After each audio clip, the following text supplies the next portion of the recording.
ভাবুন তো, একটি শহরের ভেতর আরেকটি শহর, ১৫টি প্ল্যাটফর্ম, ২৯টি ট্র্যাক বা প্রতি ঘন্টায় ১৬,০০০ যাত্রীর সক্ষমতা। সব মিলিয়ে যেন ভবিষ্যতের কোনো সাইফাই নগরী। আর অবিশ্বাস্য মনে হলেও সত্য, বিশ্বের বৃহত্তম এই রেল স্টেশন তৈরি করেছে চীন। তাও কিনা আবার সম্ভব হয়েছে মাত্র ৩৮ মাসে। চীনের এই মেগা প্রকল্প এখন বিশ্বজুড়ে বিস্ময়ের নতুন নাম।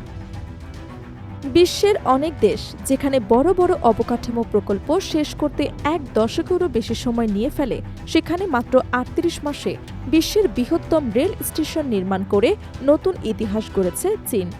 দেশটির দক্ষিণ পশ্চিমাঞ্চলের চকিং শহরে নির্মিত চংকিং ইস্ট রেলওয়ে স্টেশন এখন শুধু একটি রেল স্টেশন নয়, বরং এটি চীনের প্রযুক্তিগত সক্ষমতা, দ্রুত বাস্তবায়ন দক্ষতা এবং ভবিষ্যৎ পরিকল্পনার এক প্রতীক হিসেবেই দেখা হচ্ছে।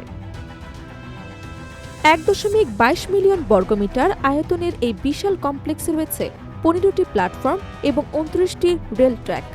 ব্যস্ত সময়ে প্রতি ঘন্টায় প্রায় ১৬,০০০ যাত্রী পরিচালনা করার সক্ষমতা রয়েছে এই স্টেশনের। ৮ তলা বিশিষ্ট এই আধুনিক স্থাপনায় একসঙ্গে যুক্ত করা হয়েছে হাই স্পিড রেল, সাধারণ রেল, মোনোরেল, বাস ও ট্যাক্সি সেবা। অর্থাৎ যাত্রীদের জন্য এটি শুধু একটি স্টেশন নয়, বরং একটি পূর্ণাঙ্গ মাল্টিলেভেল পরিবহন হবে। মূলত দ্রুত বাড়তে থাকা যোগাযোগ চাহিদা মোকাবিলা এবং বিদ্যমান উচ্চতর স্টেশনের উপর চাপ কমানোর লক্ষ্যে এই মেগা প্রকল্প হাতে নেয় চীন। তবে শুধু আকারের কারণেই নয়, প্রকল্পটি এখন বিশ্বজুড়ে আলোচনায় এসেছে এর নির্মাণগত গতি এবং প্রযুক্তিগত ব্যবহারের কারণে।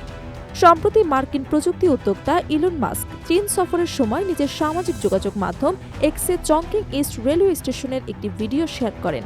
এরপর থেকে আন্তর্জাতিক অঙ্গনে নতুন করে আলোচনায় আসে এই প্রকল্প। কারণ গণপরিবহন ব্যবস্থা নিয়ে অতীতে একাধিকবার সংশয় প্রকাশ করা ইলন মাস্ক কেন এমন একটি রেল স্টেশনের ভিডিও শেয়ার করলেন, তা নিয়ে তৈরি হয় ব্যাপক কৌতূহল। বিশ্লেষকদের মতে, মাস্কের এই পোস্ট মূলত চীনের অবকাঠামোগত সক্ষমতা এবং প্রযুক্তিগত নির্মাণ ব্যবস্থার প্রতি এক ধরনের স্বীকৃতি হিসেবেই দেখা হচ্ছে। কারণ বিশ্বের বৃহত্তম এই রেল স্টেশন শুধু আকারে নয়, নির্মাণ প্রযুক্তিতেও নতুন মানদণ্ড তৈরি করেছে। চীনা সংবাদ মাধ্যম সিনহুয়ার তথ্য অনুযায়ী ২০২২ সালের মে মাসে প্রকল্পটির নকশা চূড়ান্ত হবার পর থেকেই ২০২৫ সালের মে মাস পর্যন্ত মাত্র ৩৮ মাসে পুরো নির্মাণ কাজ শেষ করা সম্ভব হয়েছে। আর এই দ্রুত গতির পেছনের সবচেয়ে বড় ভূমিকা রেখেছে অত্যাধুনিক রোবট প্রযুক্তি এবং কৃত্রিম বুদ্ধিমত্তা। নির্মাণ কাজ চলাকালে কর্মীদের কাজ করতে হয়েছে ৪০ ডিগ্রি সেলসিয়াসের বেশি তাপমাত্রায় এবং দুর্গম পাহাড়ি এলাকায়। তবু কাজ থেমে থাকেনি, কারণ প্রকল্পে ব্যবহার করা হয়েছে laser guided skid robot, AI প্রযুক্তি এবং লাইটার সিস্টেম। এসব প্রযুক্তির সাহায্যে মানুষের তুলনায় প্রায় ৩ গুণ দ্রুত কংক্রিট লেভেলিং সম্পন্ন করা হয়েছে। এছাড়াও ৮০০ কেজি ওজনের বিশাল কাচের প্যানেল বসানোর জন্য ব্যবহার করা হয়েছে বিশেষ গ্লাস ইনস্টলেশন রোবট। নির্মাণ কাজে যুক্ত ছিল স্বয়ংক্রিয় ওয়েল্ডিং রোবট এবং ২৪ ঘণ্টার নজরদারিতে পাহারাদার রোবটও। চীনা কর্মকর্তাদের দাবি, রোবোটিক্স ব্যবহারের ফলে শ্রম ব্যয় প্রায় অর্ধেকে নেমে এসেছে। পাশাপাশি নির্মাণ কাজের গতি বেড়েছে প্রায় ৩ গুণ এবং নিরাপত্তাজনিত দুর্ঘটনা কমেছে প্রায় ৯০%।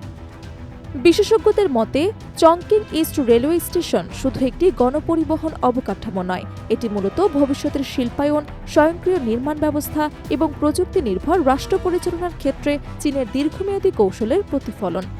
বিশ্ব যখন এখনও অবকাঠামো উন্নয়নের ধীরগতির চ্যালেঞ্জ মোকাবিলা করছে, তখন চীন দেখিয়ে দিল প্রযুক্তির সর্বোচ্চ ব্যবহার করে কিভাবে অসম্ভবকে সম্ভব করা যায়। আর সেই কারণেই চংকিং ইস্ট রেলওয়ে স্টেশন এখন শুধু একটি স্থাপনা নয়, বরং ভবিষ্যতের পৃথিবীর এক বাস্তব প্রতিচ্ছবি হয়ে উঠেছে।